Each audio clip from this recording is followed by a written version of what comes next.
किसान क्या वो मुनाफा कमा पाएगा, ये इन चीजों के जवाब मिलने में, इन सवालों के जवाब मिलने में थोड़ा वक्त जरूर लगेगा। हालांकि सरकार का यह दावा जरूर है कि जीएसटी के लागू होने से देश अब तक जो एक डेवलपिंग कंट्री में गिना जाता था वो डेवलप कंट्री की रेस में शुरू कर देगा, अपने कदम रख देगा।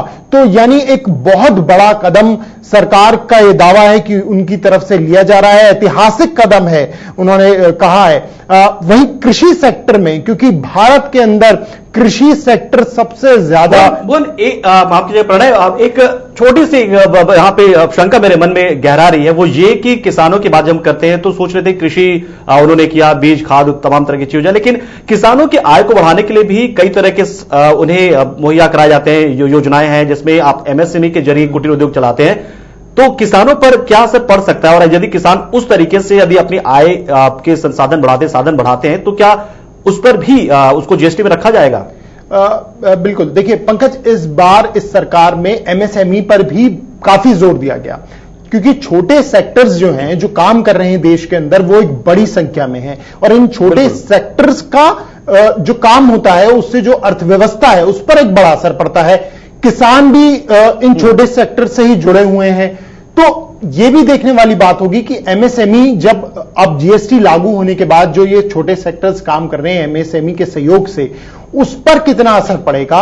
साथ ही में जो किसानों के लिए खास तौर से प्रोजेक्ट्स चल रहे हैं एमएसएमई के द्वारा, उस पर क्या और बोझ पड़ेगा, क्या किसानों के लिए एक महंगा सौदा साबित होगा जीएसटी, ये देखने वाली बात होगी। लेकिन जो विशेषज्ञ भी मानते हैं, जो जानकार हैं, वो भी मानते हैं कि जीएसटी के लागू हो जाने से एकदम से आकलन लगाना कि ये सफल साबित होगा या ये विफल साबित होगा, बिल्कुल ये बात ये फिलहाल थोड़ी जल्दबाजी होगी। बिल्कुल इसका असर जरूर पड़ेगा, हो सकता है थोड़े समय के लिए थोड़ा नेगेटिव असर पड़े, लेकिन सरकार जो सोच रही है और जो जानकार मानते हैं कि लॉन्ग टर्म में अगर हम दूर की सोचें तो एक बड़ा फायदा ये देश के हर सेक्टर को।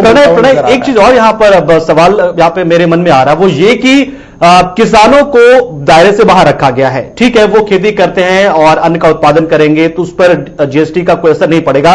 तो क्या किसान सिर्फ खेती करते रहें या फिर अपनी आय को बढ़ाने के लिए वो छोटे मोटे उद्यमी भी बनेंगे? तो ऐसे में तो अगर जब उद्यमी बनते हैं तो उनको टैक्स लगता है और टैक्स वो जीएसटी के दायरे में आएंगे, तो ऐसे में तो किसान कभी नहीं चाहेंगे कि वो जीएसटीएन यानी कि जीएसटी नेटवर्क में शामिल हो। तो ये जीएसटी का फायदा किसानों को कैसे मिलेगा, क्योंकि आय बढ़ाने की बात भी लगातार की जाती है किसानों की। देखिए, यही वजह है कि सरकार की तरफ से, मंत्रालय की तरफ से प्रचार और प्रसार का अभियान जो है वो शुरू कर दिया गया है।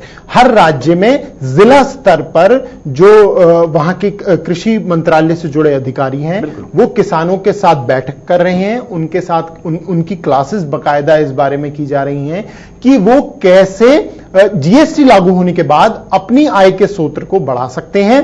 साथ ही में अगर उन्हें किसी भी बात की कोई शंका है, कोई डर है कि जीएसटी के लागू हो जाने से उन पर बोझ पड़ेगा या उन्हें काफी ज्यादा घाटा होगा, तो उस शंका को कैसे दूर कर सकते हैं। लेकिन यहां पर थोड़ी चूक हो गई है सरकार की तरफ से, क्योंकि जीएसटी विपक्ष भी ये आरोप लगा रहा है कि बड़ी जल्दबाजी में लागू किया जा रहा है, इतनी जानकारी या इतना जागरूक जो है वो नहीं कर पाई है सरकार। तो यहां पर थोड़ी परेशानी जरूर है, लेकिन क्योंकि सरकार का मानना है कि वो आने वाले समय में हर वर्ग में असर पड़ेगा। अब प्रणय, आपसे एकदम छोटा सा और संक्षेप में जाना चाहेंगे आपसे, इन दिनों में जीएसटी को लागू करने पर सरकार तैयारी जो कर रही थी या सरकार पूरी तैयारी में थी, उसको लेकर मार्केट में किस तरह के हालात बने, असमंजस थी या कैसे लोग रेट कैसे करते थे आप लोग जब जाते थे तो मार्केट में, या कवरेज के लिए जब हम जाते थे? और मुख्य तौर पर अगर हम कृषि सेक्टर की बात करें और कृषि सेक्टर से जुड़े हुए जो व्यापारी हैं, चाहे वो केमिकल फर्टिलाइजर से हों, चाहे वो ट्यूबवेल से जुड़े हों, ट्रैक्टर से जुड़े हों, अलग अलग जो काम आता है खेती के लिए, मिक्स्ड रिस्पॉन्स देखने को मिला है। उनका ये कहना जरूर है कि ये एक काफी ज्यादा बड़ा कदम लिया जा रहा है सरकार की तरफ से, लेकिन जो जागरूकता होनी चाहिए थी और इसको जो स्लैब्स में जिस तरह से बांटा गया है, वो अभी जो लोग हैं, जो व्यापारी हैं, वो समझ पाने में थोड़ी उन्हें मुश्किलों का सामना करना पड़ रहा है।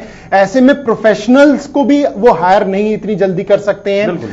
तो इसके लिए सरकार आने वाले समय में जरूर कोई बड़ा कदम उठाएगी। मंत्रालय, अलग अलग उद्योगों से जुड़े जो मंत्रालय हैं, निश्चित तौर पर उनकी तरफ से कई कदम उठाए जाएंगे ताकि जो प्रोफेशनल्स हैं वो छोटे उद्योग से जुड़े व्यापारियों को यह समझ पाने में कामयाब हो कि जीएसटी आखिर किस तरीके से आने वाले समय में उनके जीवन में काफी एक गेम चेंजर के तौर पर। चलिए, बिल्कुल भुवन, ये माफी प्रणय, इंतजार करेंगे कि कब और किस तरह से असर पड़ता है और कितना फायदा होता है या कितना नुकसान होता है। बहुत बहुत शुक्रिया प्रणय हमारे साथ जुड़ने के लिए, और आगे बढ़ते हैं और बताते हैं आपको इस कार्यक्रम में कि कैसे असर पड़ेगा। कुछ एक्सपर्ट्स की बाइट हमारे पास है जो हम बारी बारी से दिखाएंगे आपको कि आखिर कृषि सेक्टर में किस तरह का असर पड़ता है जीएसटी का, यह हम आपको दिखाते हैं। पहले किसानों का सवाल है, किसानों पर किसी प्रकार का कोई टैक्स सरकार ने नहीं लगाया है कि जो भी किसान है सब पे जीएसटी 0%, चाहे आप चना बनाते हैं, चाहे आप दाल बनाते हैं, चाहे आप गेहूं बनाते हैं। उससे जो आटा और ऐसी चीजें भी बनने वाली, पहले कई स्टेट्स में उन पर टैक्स लगता था, लेकिन वो सब टैक्स सरकार ने हटा लिया। तो जीएसटी पे 0% टैक्स है, ज्यादातर जो एग्रीकल्चर की जो चीजें हैं। कुछ चीजें जरूर ऐसी हैं जो जिनका यूज आम आदमी को नहीं होता, वो दूसरी जगह जैसे कोको वगैरह है उस पर जरूर टैक्स लगाया है, लेकिन वो आम आदमी को कोई टैक्स नहीं लगेगा। एग्रीकल्चर में सरकार ने कहा कि आप कुछ भी चीज प्रोड्यूस करें, एज ए एग्रीकल्चरिस्ट, अगर खुद आपका अपना खेत है या आपकी फैमिली उस खेत को देखती है, या मजदूर जिन्हें आप खुद सुपरवाइज करते हैं, आपके फैमिली मेंबर सुपरवाइज करते हैं, तो भी आपको कोई भी टैक्स नहीं लगेगा, चाहे आपकी आइटम टैक्स हो या नहीं हो। जो जितने भी खेतिहर हैं उनको सबको जीएसटी या किसी प्रकार के टैक्स से बाहर रखा गया। देखिए, जीएसटी में हमें ये देखना पड़ेगा कि वो रजिस्टर्ड है या अनरजिस्टर्ड है। पहला क्वेश्चन, कहीं कृषि में जनरली रजिस्ट्रेशन होता ही नहीं है, उस पर सर्विस टैक्स या कोई टैक्स पहले भी नहीं लगता था और जीएसटी में भी वही रहेगा। कोई बदलाव आने का कारण ही नहीं है, दिख भी नहीं रहा। तो कृषि के क्षेत्र में क्योंकि इनवर्ड वो लेते नहीं, इनपुट लेते नहीं, तो आउटपुट टैक्स भी 0 उनका है। तो मैं कृषि के क्षेत्र में ये मान के चल रहा हूं कि कोई फर्क नहीं आएगा। चलिए, फर्क क्या आएगा ये तो हम इंतजार करेंगे इसका कि कब किसानों के लिए कुछ तरह का असर पड़ेगा जीएसटी का, कैसा दिन आएगा, कैसा होगा। इन सब के बीच में हमने बातचीत की है सूर्य प्रताप शाही से, जो कि उत्तर प्रदेश के कृषि मंत्री हैं। हमारे संवाददाता निशांत राय ने उनसे बातचीत की, खास बातचीत की है, वो हम आपको दिखाते हैं। को उसका सीधा फायदा पहुंचेगा।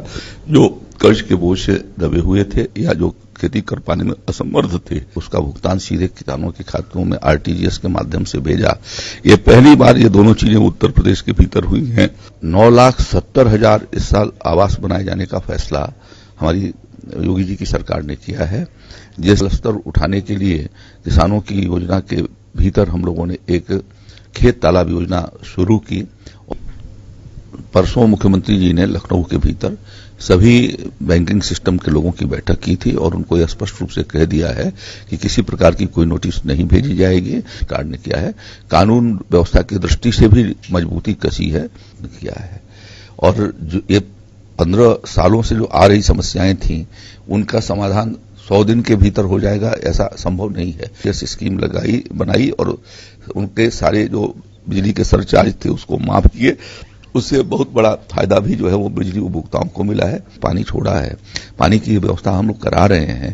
तो जो सामान्य जन की आवश्यकता है उसकी प्रतिपूर्ति करने में 100 दिनों के भीतर योगी आदित्यनाथ जी की सरकार सफल हुई है। तो कृषि मंत्री से खास बातचीत जो है वो पूरी बातचीत हम आपको दिखाएंगे आने वाले दिनों में, लेकिन फिलहाल हम चलते हैं किसानों की बात करते हुए किसानों से जुड़ी कुछ और अहम खबरें आपको दिखाते हैं फटाफट अंदाज में। मध्य प्रदेश में किसानों को जागरूक करने और सरकारी योजनाओं की जानकारी देने के लिए किसान संदेश यात्रा की शुरुआत की जा चुकी है। 27 जून से 6 जुलाई तक चलने वाली यात्रा का शुभारंभ बड़नगर में हुआ था। बड़नगर के पिरझलार में दुर्गा मंदिर के दर्शन का शुभारंभ करते हुए गांव की यात्रा की गई।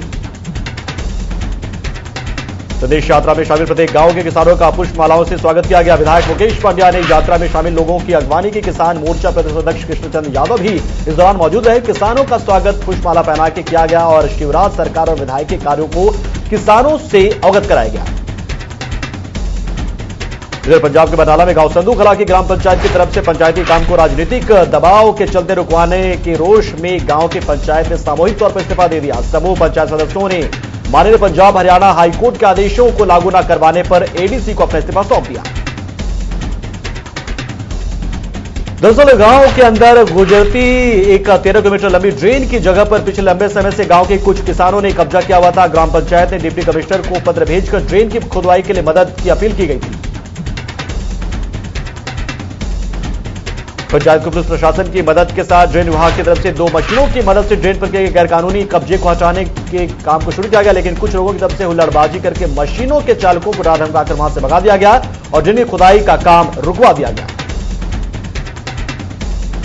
पंचायत के सदस्यों ने आरोप लगाया कि राजनीतिक दबाव डालकर पंचायती कामों को रुकवाना का काम चल रहा है, जिसके बाद अपना विरोध जताते हुए सामूहिक तौर पर पंचायत ने इस्तीफा देने का फैसला कर लिया।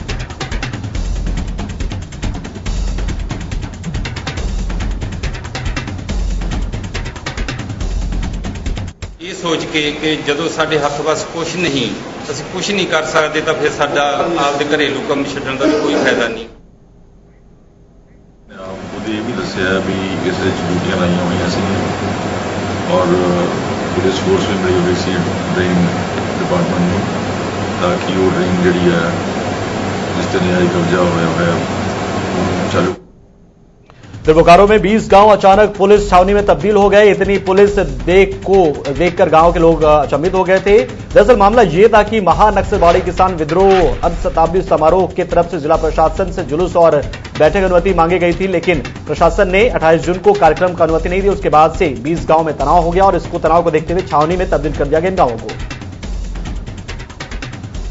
महानक्सलवाड़ी किसान विद्रोह अर्ध शताब्दी समारोह को लेकर 20 गांवों में पोस्टर चिपकाया गया था। ग्रामीणों को एकजुट होकर एकत्रित होकर सीएनटी और एसपीटी यानी कि छोटा नागपुर टेनेंसी एक्ट और संथाल परगना टेनेंसी एक्ट में संशोधित अध्यादेश वापस लेने को लेकर जुलूस निकाले जाने की मांग की गई, जिसे देखते हुए पुलिस बल को तैनात किया गया था। उनका जुलूस और आम सभा का सूचना था, उसी के एहतियातन तौर पे हम लोग यहाँ पर, क्योंकि उनको परमिशन ग्रांट नहीं किया गया था, तो इसी वजह से। और आज जय किसान में इतना ही, लेकिन देश और दुनिया की तमाम खबरों के लिए बने रहे हमारे साथ, देखते रहिए JK 24/7 न्यूज, क्योंकि अब से कुछ देर बाद जीएसटी जो है वो लागू हो जाएगा करीब 6 घंटे बाद, और किसानों पर क्या असर पड़ेगा इस बात का इंतजार हमें भी है, JK 24/7 न्यूज को भी और किसानों को खासतौर से, जिस कार्यक्रम में हम कल बताएंगे आपको कि जीएसटी का क्या और कैसा असर पड़ा है और क्या किस तरह के बयान आ रहे हैं किसानों तरफ से। नमस्कार।